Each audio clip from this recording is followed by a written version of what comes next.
West Ham United have the opportunity to move level on points with Nottingham Forest this weekend as we take on Bournemouth critically first before they play this weekend. Our closest relegation rival have just finished their Europa League game all the way over in Turkey. They've got a long trip back before their game on Sunday, and we need to hammer home our advantage. We play first, we play at home, and Bournemouth are our opponents at the London Stadium. We're here to discuss that game. Sam and Mike are with me. How are you, gentlemen? Yeah, Yeah, not bad. thanks, mate. Jolly good. Good to see you both. We've had a few days off. I've had a few days off. It was very busy, so I am back. As you all know, I work incredibly hard on this. So every now and then, just a little step back, a little detox, a little break is needed. So I put in all these hard yards, Mike, don't I? So a break every now and then. Yeah, you got to have a breather, mate. Yeah, Exactly. deserve a break, mate. Have a lie down. Exactly, because that it's hard work on the jaw. Let's just say that. But no, all joking aside, let's talk about Saturday, shall we? Bournemouth at home, a really big opportunity, but I feel like I've said that for about a month straight because all these games are big opportunities, Sam, because they're all cup finals and they're all important. But this one, I don't know, playing first, being able to move level on points, it feels just that bit more significant, doesn't it? It feels really important. And I think for those reasons, I think as well, as you said, a tired Forest team going to the most inconsistent team in the history of the Premier League in Liverpool this season, and who knows what Liverpool is going to turn up. It feels like one of those games where if we can put on a bit of pressure, like we did in the last, after we drew with Man United, and obviously that could have been so much better, but we put that pressure on them and they fell apart. Like we saw they couldn't do what they needed to do. So I think we've got to do that again. And I think you look at the teams above them as well. We know they're panicking. We know they're making probably quite rash decisions. We need to be showing that those rash decisions weren't the right ones. And the way we do that is by winning games, by putting pressure on them, and by them then not being able to respond to that. Absolutely. I mean, Sam raises a valid point there, Mike. Pressure does funny things, and it's been all well and good for Forest because there's been no real direct pressure applied by anybody in this relegation battle. They've just lingered in it, and in their last 4 games, they've faced some pretty favourable opponents, and they've not won any of the 4 games. They've sort of stood still, and they've sat their manager, and they've won convincingly away in Europe tonight. But we know it's a different ballpark with Liverpool coming, who are inconsistent, to the City ground on Sunday. But yeah, we put the pressure on and they folded against the worst team in the league. Having said that, Arsenal also folded to the worst team in the league last night. I had to get that in there nice and early. So that was amusing. But it's pressure, and we've just got to keep applying this pressure to Forest. And the only way we can do that by playing first again is winning. Oh yeah, I mean it's just we just got to pick up lots of 3 points. There's no point in, okay, yeah, 1 more point if you get a draw is okay, but 3 points is a must. And I don't know. I mean, all the teams at the top, look at Arsenal. They're beginning to have a bit of a twitchy bum situation. You said it, Liverpool haven't been great. Man City, okay, they've turned a bit of a corner at the moment, but their form is not great. Aston Villa sneaked through a few results just recently, and that's 4 of the top 6 teams. So I just think you just got to go out there on the day, give it everything you've got, and it doesn't matter who you're playing. There's a possibility you can pick up a result. Absolutely, sure. And then, like I say, put the pressure on the teams above, because we see what pressure is doing to the teams like Arsenal. So Yeah. Well, I mean, Arsenal are always an anomaly, aren't they? They crumble under any pressure, but it shows in the Premier League this season. Anyone's going to beat anyone. I mean, the odds you'd have got at 2-0 last night, I almost turned it off. I thought 2-0. Oh, there we go. That's it. At 1-0 was still interesting because, I mean, Wolves were still in the game, man. Let's not say at 1-0 it was done. 2-0 it felt okay, right, that's it. But to score instantly, it was a good job I kept it on. And then, I mean, football's a funny old game, isn't it? And it shows this season that no team is out of the woods, because I don't actually think there are very many good teams in this Premier League this year. Because I think Arsenal have been better in previous seasons than they are in this season. I look at City, I think they've definitely been better in previous seasons. Villa have got a ceiling and they're dropping. It's the best Man United have been in a while, but it's Man United. Chelsea are inconsistent, and then you start, and then that's it. And then you drop into 6th, 7th, 8th, 9th, and teams are frustrated. And you look at Sunderland do a third, they're now 11th. And then you go into the teams in the relegation battle. So, I mean, this Premier League's dire this season, right? It is so poor quality wise in terms of teams. You won't find many fan bases happy at the moment, and that sort of gauges opinion of where we are as a league. So we've got Bournemouth coming, Sam, and Bournemouth currently sit 9th. A month ago, we were talking about them maybe getting pulled into a relegation battle. It's so tight, it's so congested. They were 14th a month ago, now they're 9th. So they're on the rise, one of the very few clubs. Yeah, I think what they've had in that period is a period of consistency where they've either been winning or drawing games. It's a while since they got beat, Bournemouth. And as you say, everyone is losing games left, right, and centre. No one is seemingly really putting together a run of sort of 6, 7, 8 games on the bounce to make a charge at the title, like you'd be expecting Arsenal, City, Villa to do. At those other European places, okay, Man United and Chelsea have a little bit of late, but they both drew last time out, I think. And hey, Chelsea beat us, but they didn't look convincing against us for the first 45 minutes. That was not a Champions League chasing side in the first 45 minutes. And then again, it's the same down the bottom as well. There's no one that's yet made that extra step, and Bournemouth have done it a little bit. But still, if they lose this weekend, I think they could go down to sort of 12th, 13th. If they win, I think they can go up a few places. Well, it's so tight around there that it really is still anyone's. It really is still anyone's. Absolutely. Well, I mean, yeah, they can go up to 7th. But then, even just this weekend, there's 3 teams that can catch them and go above them. So it's just so tight and it's so congested in that area. Good evening to everybody. I hope you are all well. Archie, thanks for joining us. George as well. I hope you are well. I haven't raised this point. Good to get Mike when he's in the country. Mike, when's your next holiday? Oh, a little while yet, mate.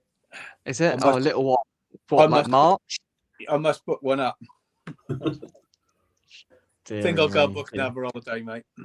Yeah, sounds about right. Okie dokie then. So it's time for one of my amazing jokes. Now this week, has anything special or important happened this week, gents? Not really. It was Pancake Day on Tuesday, right? It really crept up on me this year. It really crept up on me. Pancake Day. Oh dear. Oh, I do like. Oh, great, mate. Oh. I mean, I can't lie. It crept up on me. Did it creep up on you? It didn't creep up on me either, mate. So you both laughed at that one. See, you've got to admit that was pretty good. There's a smile on both of your faces, which says it all. All right. Yeah. By your standards. Yeah, exactly. Probably was. Exactly. Yeah. And I can hear you. I mean, the next thing Mike was going to say was, "You can do no better." Ugh. Oh. I was thinking more about some tossers, but there you go. That was my next one, but I don't give a toss, really, mate. To be honest, what you think? I don't give a toss. So, oh, it's brilliant. It's absolutely brilliant. Anyway, yeah. So Bournemouth, Mike, we've got a team here who, were sort of being dragged into a relegation conversation. A couple of wins, and they're out of it, and they're sat in 9th or whatever. Symptomatic of the league this season, but Andoni Iraola has got on playing some good football, and I remember when we went down there, and we drew. We were 2-0 up, but they showed good resilience to come back into the game. So again, a team which didn't really impress me in the first half because we were 2-0 up, and then they showed fight to come back into the game. So that they are a fighting side. They haven't lost since the first game week of the calendar year, and that was to league leaders Arsenal. So they've been on a good run of form, Bournemouth. Yeah, they're always a tough team, aren't they? He's a good manager. There's no doubt about it. And he's brought in a couple of decent players as well. They keep losing top players and they keep replacing them with decent players. So, that you've got to say it's a well-run little club down there. I mean, I'm going back to the Arsenal game a bit. I'm hearing their fans moaning they're 2-0 up and they sit back and try and defend. What does that remind you of? I know, exactly. Yeah. I mean, and they're top of the league. And their fans are moaning about that. It makes you think, hang on a minute, everyone's doing it. And we go on about the league is not great this year, but the Premier League is still the toughest league in the world. And I think it's even tougher if you look at Europe this year. All the teams in Europe, I mean, even Tottenham have done well in Europe. So I'm, joking aside, they've had a poor season in the Premier League, but yeah, I don't know. I think we might be a bit blinkered. I think the Premier League is a total different league in the Spanish league or the Italian league or whatever. I think the bottom team is more likely to beat the top team in the Premier League than it is in any of those leagues, and that shows you the strength of the league. Yeah, and there's been one. I mean, at this stage, this is the worst league side ever, Wolves, at this stage of a season. There's no side that have accumulated less points at this stage. And, that was before they got their point. And they've actually had a pretty decent run of it. And we kick-started their season, Wolves, really. And all the rest of it. I mean, if you watched that game last night, Wolves weren't that bad, No, they weren't. They're not that bad side. Everyone's saying it's the worst team. It could, they could get less points than the Derby team did, but they're not that bad, to be totally honest. Yeah. Look, this comment here. So, can't believe Forest won away 3-0 against Fenerbahce. Bounce, so then we can return to the whole idea of Spurs, and you think, well, Spurs can't buy a Premier League, but in the Champions League they can do no wrong. Look, Fenerbahce away is not a nice place to go on your first managerial outing, don't get me wrong. So they handled it very well, and I watched the first sort of 40 minutes of this, and they settled things down and they played some really nice stuff. But Sam, it'll be interesting to see how this translates at the City Ground on Sunday against Liverpool for Forest, and hopefully not very well. They're certainly going to be tired. That's a long way to go midweek. At least they'll be pleased they got the early kickoff this evening. That could be a game that was kicking off now and going long into the night in Turkey. But I think we've seen this a lot with Palace this year, with Forest this year, with Tottenham and United last year. There's a total disconnect between how teams are playing in the league and how they're playing in Europe, and I think to a lot of it points to how much more dominant the Premier League is than almost every other league now in Europe. And I think even including probably everywhere except for Spain, we're in a totally different ballpark now. Look how many teams are actually in Europe from England this year. It's, to be honest, it's a bit of a joke. But I think it's just showing that we're so far clear that you can have teams like Nottingham Forest, theoretically the fourth worst team in the Premier League, progressing well in Europe. Tottenham last year, fourth worst team in the Premier League, but apparently the best B-rate side in Europe. Like it really is showing, and I don't think it necessarily translates into Premier League performances. I think the only thing that goes a little bit against us is you'd expect him now to play a massively rotated side next week, whereas if it had been sort of 1-0, 2-1, even 2-0, probably still needs to play a good team at home next Thursday, which we'd like him to have done just to get the team even more tired. Whereas, 3-0 up, they can probably rest a few people next week. But I imagine they've got the same problems that we do, and they've got no squad depth. I'm not sure.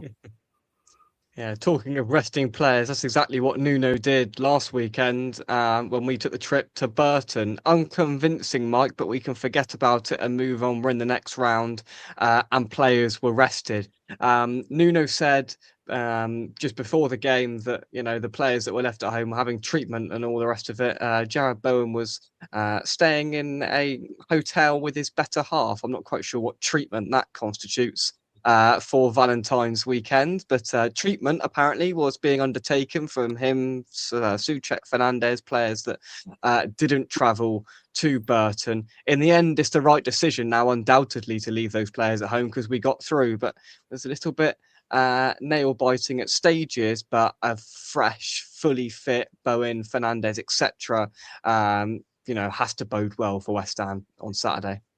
Yeah, I was a little bit worried. I was hoping he was going to splatter a few in there, probably only leave 4 or 5, but he went for it wholesome and we got away with it.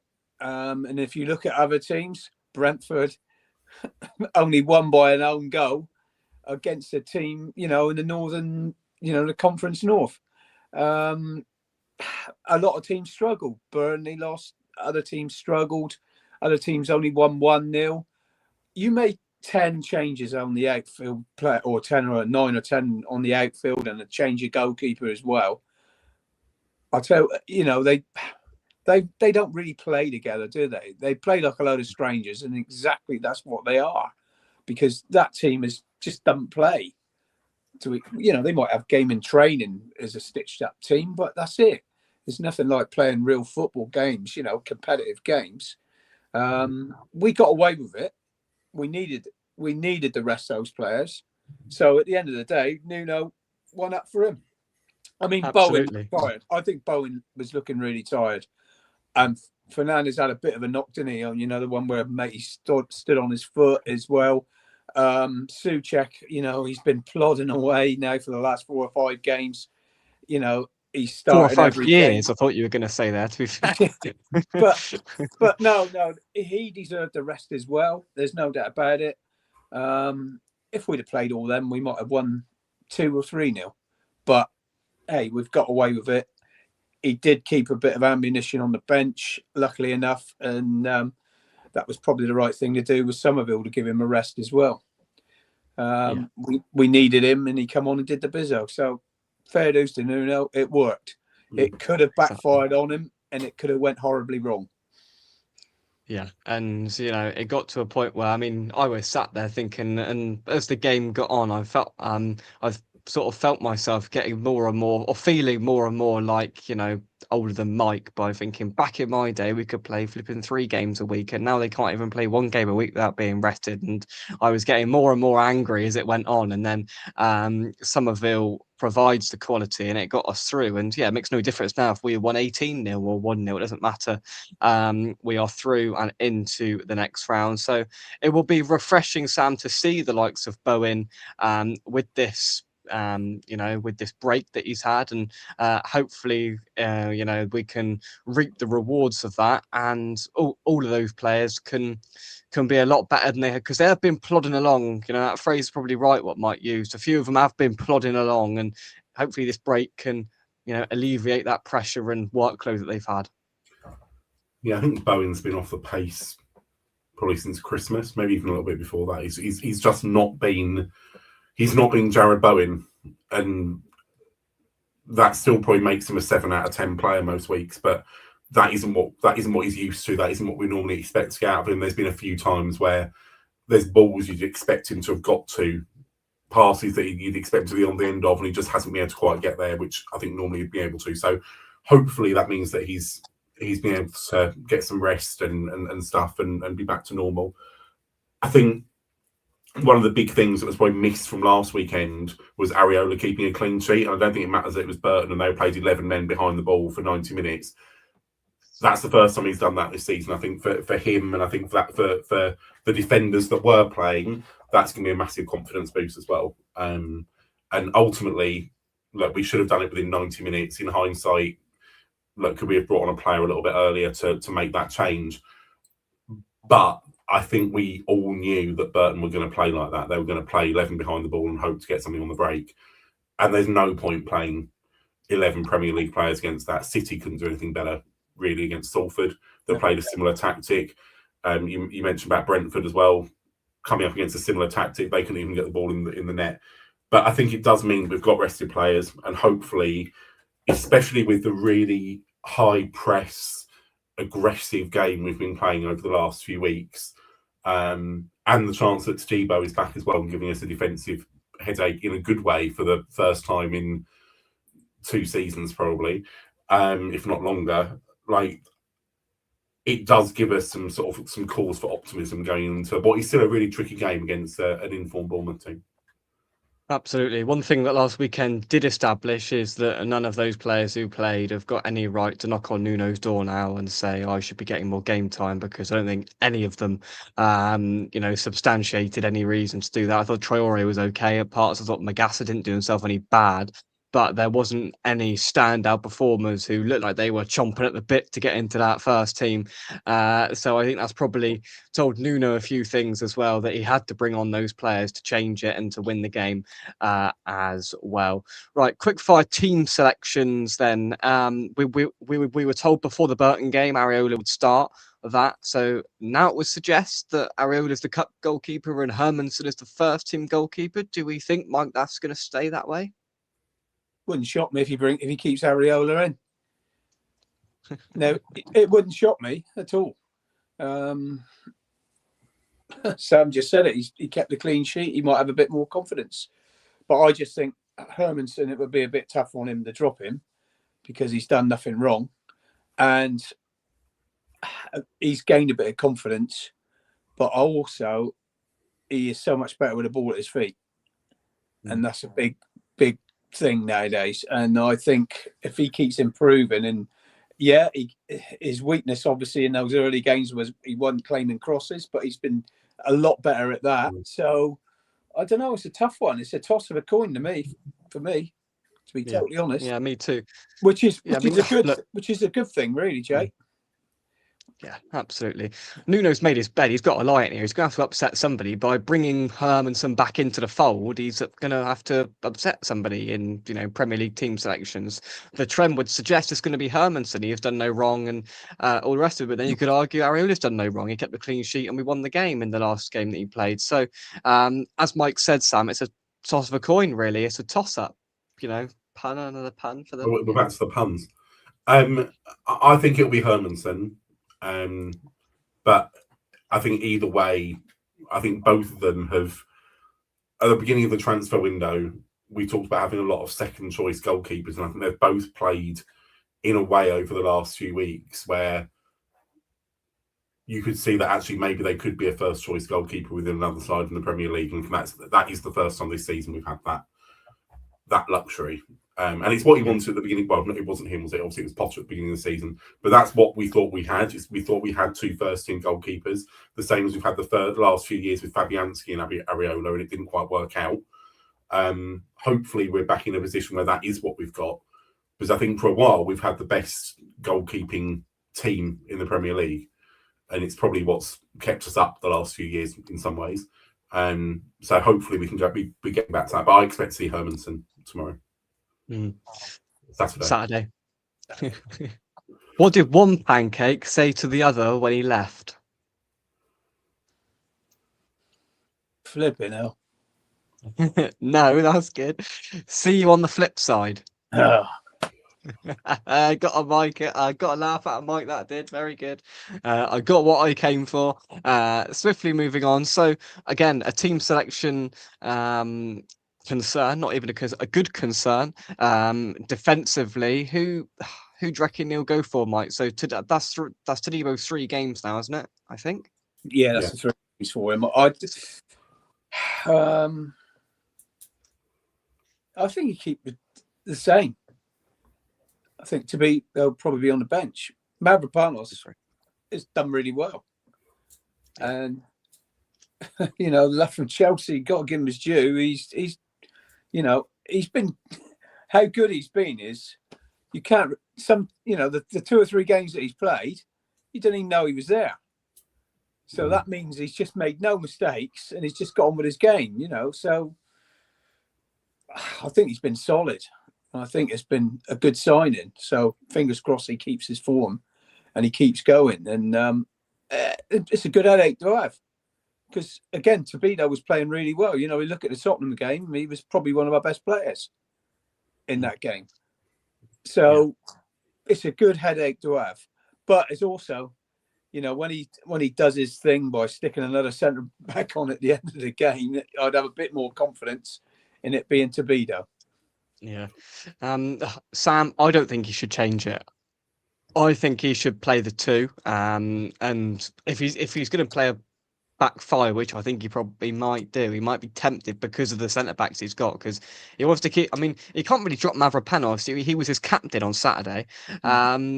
He can't really drop Disarti because he's done no wrong. And then Todibo has done something wrong. He's got himself sent off stupidly, and he's the only one out of the three that has done something wrong here in this scenario. I don't think you can drop either of the other two. So the only way Todibo gets in is if we play a back three, which I don't really want us to do. So if it's going to be a back four, then I think he's got to stick with Mavropanos and Disarti, Sam. Kilman played well against Burton as he played his way back into the side. Obviously, I'm joking. I don't want any hate from fans. I imagine he will. I think we might see it being Disarti and Todibo. And I wonder if that's why Greek Bloke played last weekend as the only guy that stayed in the lineup, because we knew he wasn't going to play in the next game. Having said that, I thought he played well. I think he's been really good for the last sort of 2-3 months now. He's really played his way in, and now that he's been playing with Todibo, and that's really worked. I don't know what footed they both are, because I know we like to have a left-footed and a right-footed, so I don't know what Todibo and Disarti are, whether that works. But that would be my guess, and we'll have Mavropanos on the bench. Yeah, Barry's absolutely right. Burton was Kilman's level. He found his level. Yeah, he has found his level. I agree with that 100%. In terms of the goalkeeper, I'll give a Hermanson in goal. I think it's hard to disagree with that. Let's hope we don't play with a back three that now Todibo's back. That's part of the conundrum that I think Nuno's probably considering. But we haven't been able to have these discussions all season, really, about who are we going to have available to play. Obviously, Pablo is still out and is going to be out for some time. So are we expecting to see Tati and Wilson, or do you think it will just be one of them, Mike, or both of them? Just Tati on it, I should imagine, and three in the middle. Magassa, Souček, and Fernandez, if he's fit, obviously. That's what I think he'd go with. I'll tell you what, something we didn't mention was I thought Mayers had a bloody good game. Yeah. I think he's steady, that guy. And I think he's one for the future. You know, because he can play centre-back as well, can't he? I think that's his position in the under-21s anyway. But to be honest, I know he's not going to... He's got Scholes and he's got Doof, so he ain't got much chance of getting in front of those two for a Premier League game. But I think he deserves another go in a FA Cup game. Nuno likes him.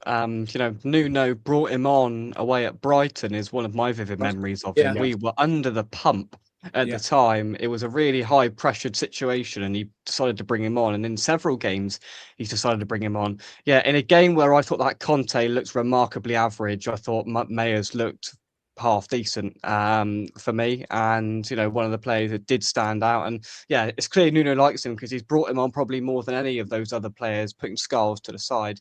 Mayers has been the player that has come in, so it's obviously a liking there to him and one for the future. Absolutely. Let's go to some predictions. Sam, were you thinking positively? You know me, Jake.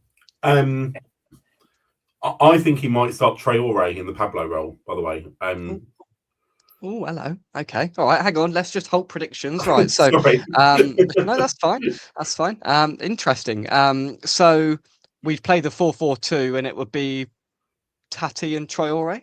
Yeah, I sort of see it as like a 4-4-1-1 sort of thing. But which I think is kind of what it's been anyway. We've got to be excited by 4-4-2. But it really is. But yeah, I think Traore causing them some havoc in that gap between the midfield and the strikers, probably making them play a little bit, having to play less on the counter because having to bring other guys back to mark Traore.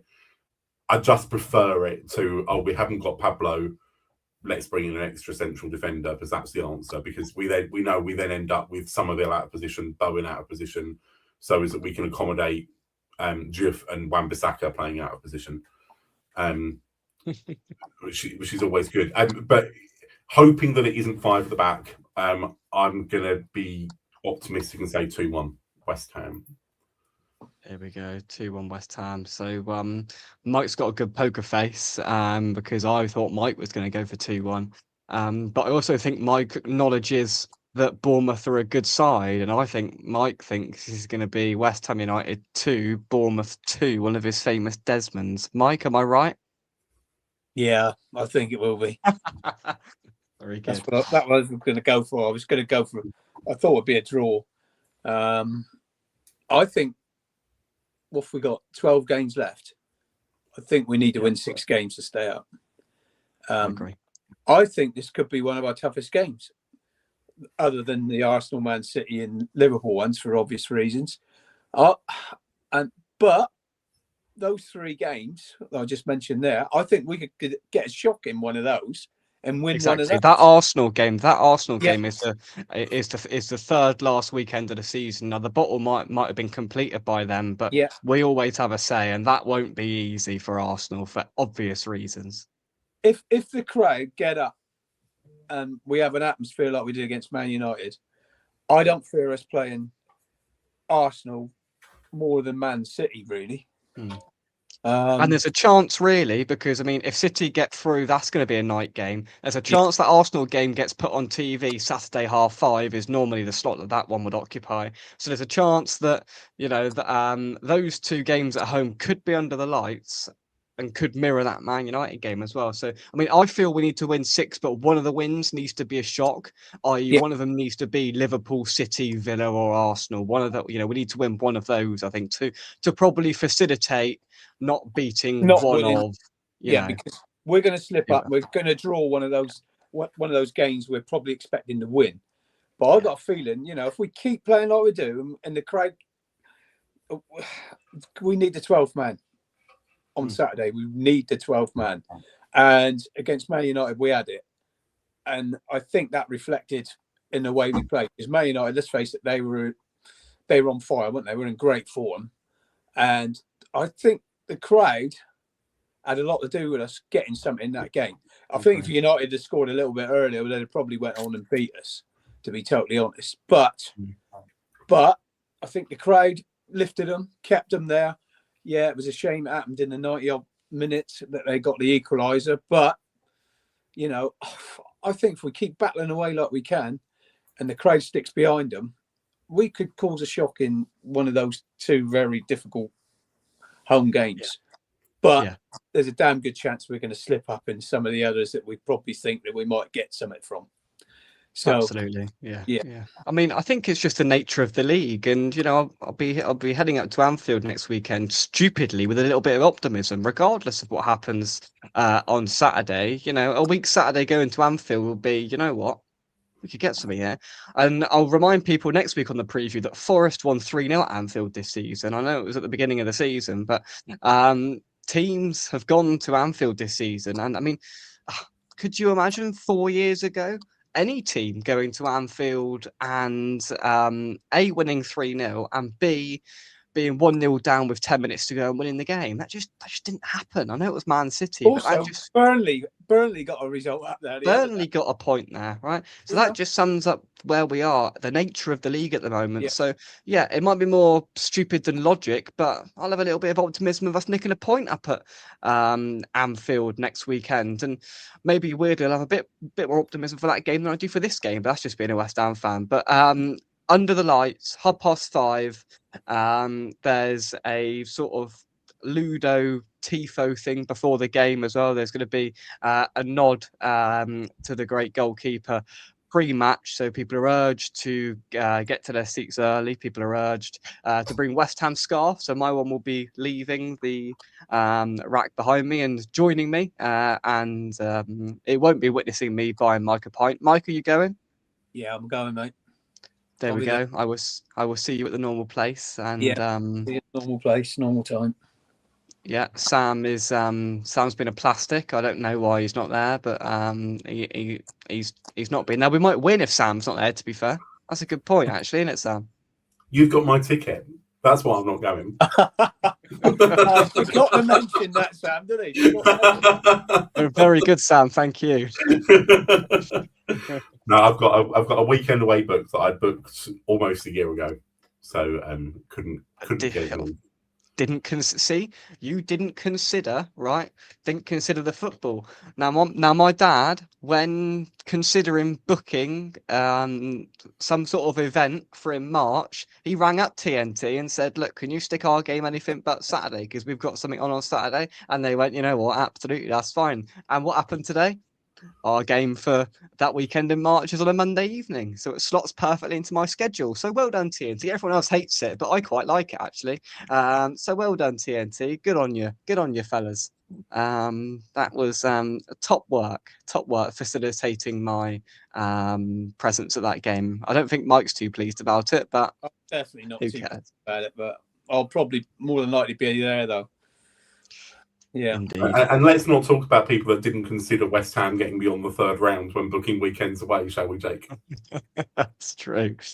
That's true. But I think, I mean, I didn't go and Nigel did go, and the 3-word message I got on the full-time whistle from Nigel is not airable at this time of his views on what happened. So really, I think it was a win-win because I don't think it was worth the trip, to be honest. I sat there with my glass of apple juice and watched it on the TV, and that was quite enough. I needed something a bit stronger than apple juice to get through 120 minutes of that nonsense. Yeah, definitely. Too right. It's when people in the house started to sort of put their head around the door and go, "Is it still going on?" I went, "I know, you're telling me." You're telling me, but there we are. So yes, there'll be a road trip and a vlog on Saturday. I will not be in a car, but we'll call it a road trip anyway. There'll be a pre-match video from me ahead of the game on Saturday. So 5:30 kickoff again. We've had a couple of them recently. So under the lights, there'll be some dodgy light show. There'll be an important Tifo memorial for Ludo, of course. So plenty of good stuff to come, and hopefully a West Ham win along the way. Gentlemen, thank you very much indeed for joining me. No problem, mate. Pleasure as always. Jolly good from us. Come we wise, let's hope we win, shall we? Yeah. Thank you very much, and we will see you soon. Bye-bye. See you later, guys.